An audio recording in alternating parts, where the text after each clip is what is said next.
নমস্কার, আমি জয়ন্তী। আমাদের রান্নাঘরে আপনাদের সকলকে স্বাগত। আজকে আবার আরেকটি নতুন রেসিপি নিয়ে আপনাদের সামনে হাজির হয়ে গেছি।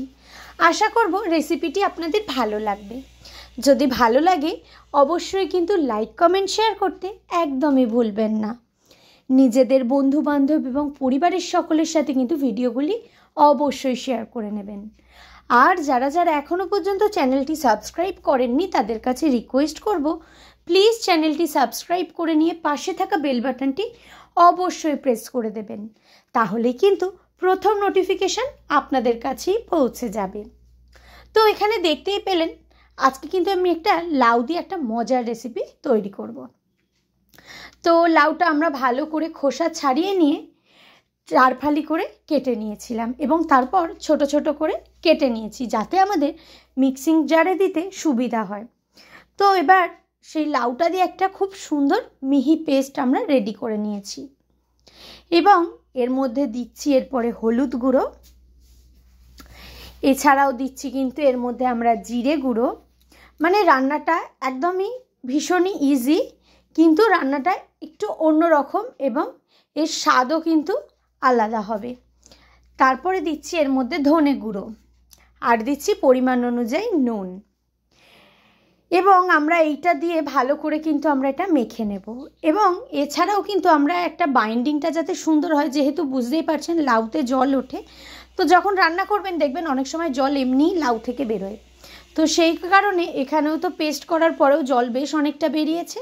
তো একটা সুন্দর বাইন্ডিং করবার জন্য আমি কিন্তু বেসনের ব্যবহার করছি। তো বেসনটা দিয়ে সমস্ত মিশ্রণটি বা উপকরণগুলি একসাথে মেখে নেব। এরপর এরম একটা ফ্ল্যাট থালা নিয়ে নিয়েছি। থালাটা দেখে বুঝতেই পারছেন কীরকম টাইপের থালাটা নেবেন এবং এই থালাটার মধ্যে আমরা ভালো করে কিন্তু সর্ষের তেল মাখিয়ে নিচ্ছি এবং এর মধ্যে আমরা এখন দিয়ে দেব যে লাউয়ের যে পেস্টটা বা ব্যাটারটা আমরা রেডি করে রেখেছি সেটি। একদমই একটা ভিন্ন স্বাদের রেসিপি। লাউ তো ভীষণই ভালো জিনিস, তো লাউ খাওয়াও কিন্তু খুব ভালো, বিশেষত লাউ ডাল।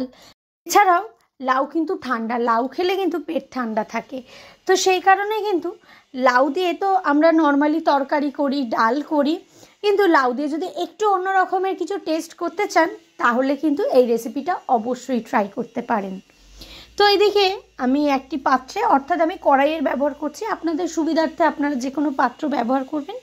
তার মধ্যে আমরা কিছুটা পরিমাণে জল দিয়েছি, দিয়ে আমরা যে ব্যাটারটা থালার মধ্যে দিলাম, তো থালার মধ্যে দিয়ে যে দেখতে পাচ্ছেন পুরো কিন্তু আমরা ফ্ল্যাট করে নিয়েছি।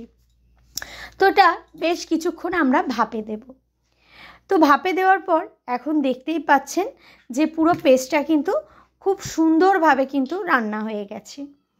এরপর এই যে সেদ্ধ হয়ে যাওয়ার পরে ঠিক যেরকম কেক কাটে বা আমরা যেরকম ধোকা কাটি, তো সেরকমই ধোকার মতো এরকম ছোট ছোট পিস করে কেটে নেব।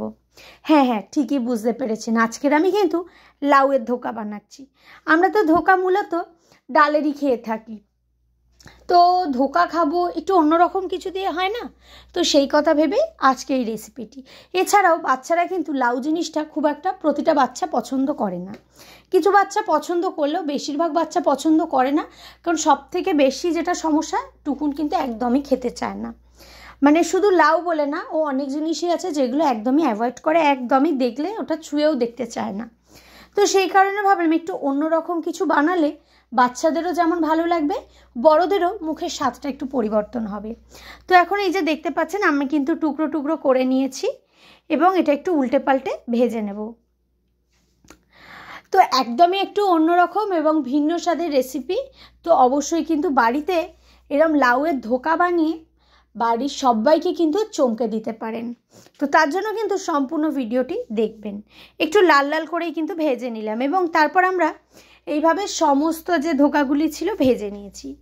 এরপর কড়াইতে আমি ফোড়নে দিয়েছি জিরে, অর্থাৎ গোটা জিরে, এছাড়াও তেজপাতা, গোটা গরম মশলা, আর তারপরে আমি দিয়েছি আদা বাটা এবং সেটা একটু নাড়াটালা করে ভেজে নেওয়ার পর আমি তো সমস্ত মশলাই গুলে ব্যবহার করি, আপনারা সেটা জানেনই। তো আজকেও কিন্তু তার কোনো ব্যতিক্রম নেই। তো আমি কিন্তু আজকেও এর মধ্যে দিয়েছিলাম জিরে গুঁড়ো, ধনে গুঁড়ো, হলুদ গুঁড়ো, কাশ্মীরি লঙ্কার গুঁড়ো এবং নুন। এই সমস্ত উপকরণ জল দিয়ে ভালো করে গুলে নিয়ে আমি কিন্তু মশলাটা একটু কষিয়ে নিলাম। তারপরে দিয়ে দিলাম টুকরো করে রাখা টমেটোগুলি, এবং সেটা দিয়ে একটু নাড়াটালা করে নেওয়ার পর আমরা এর মধ্যে ভেজে রাখা আলুগুলি দিয়ে দিলাম। দিয়ে একটুক্ষণ কষিয়ে নেওয়ার পর আমরা এর মধ্যে পরিমাণ অনুযায়ী জল দিয়ে দিলাম। এবং আজকে রান্নাটি যেটা বললামই আগেই আপনাদের, একটু অন্য রকমভাবেই করছি। যেরকম নর্মালি বড়ার তরকারি হয়ে থাকে তার থেকে কিন্তু একটু আলাদা। অনেক সময় বড়ার তরকারিতে দেখবেন, এটা বেশিরভাগ সময়ই হয়, এটা আমিও দেখেছি আমি যখনই বানাই, যে ঝোলটা আপনি রাখলেও দেখবেন ঝোলটা কিন্তু একদমই শুকিয়ে যায়। কেন কি এই বড়াগুলো কিন্তু সেই ঝোলটা ভালো করে সোক করে নেয়। তো আজকে ভাবলাম যে এইরকম পাতলা ঝোল না রেখে একটু নয় পুরো রান্নাটা একটু গ্রেভি গ্রেভি হলে মন্দ হয় না।